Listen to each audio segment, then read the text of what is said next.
Okay, hopefully we won't get interrupted. All right, so John chapter 2.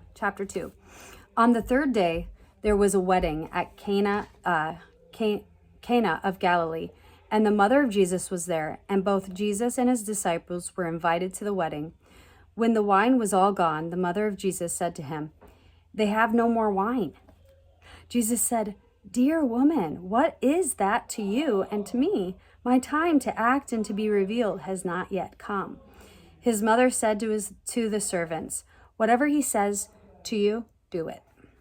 Now there were 6 stone water pots set there for the Jewish custom of purification, ceremonial washing, containing 20 or 30 gallons each.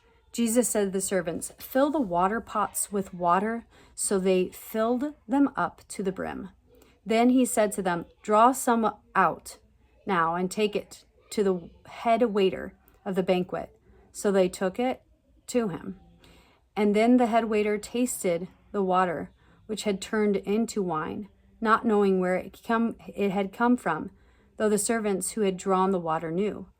He called the bridegroom and said to him, "Everyone else serves his best wine first, and when people have drunk freely, then he serves that which is not so good. But you have kept back the good wine until now."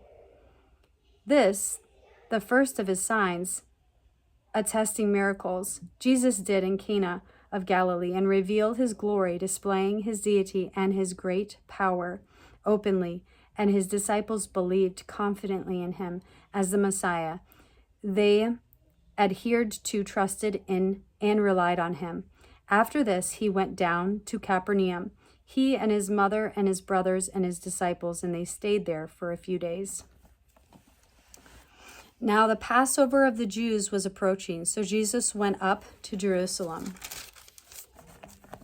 And in the temple enclosure, he found the people who were selling oxen and sheep and doves, and the money changers sitting at their tables. He made a whip of cords, and he drove them out of the temple with the sheep and the oxen, and he scattered the coins of the money changers and turned over their tables. Quite dramatic. Then to those who sold the doves, he said, "Take these things away. Stop making my Father's house a place of commerce."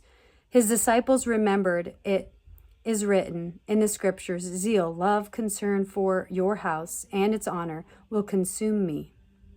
Then the Jews retorted, "What sign, attesting miracle, can you show us as proof of your authority for doing these things?" Jesus answered them, "Destroy this temple, and in 3 days I will rise it up again." Then the Jews replied, "It took 46 years to build this temple, and you will raise it up in 3 days?" But he was speaking of the temple, which was his body.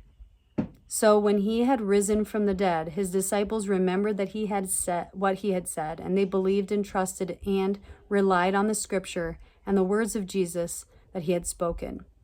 Now, when he was in Jerusalem at the Passover feast, many believed in his name, identifying themselves with him after seeing his signs, attesting miracles which he was doing.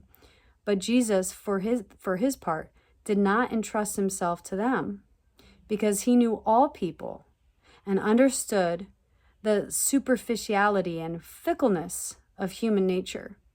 And he did not need anyone to testify concerning man and human nature, for he himself knew what was in man, in their hearts, in the very core of their being.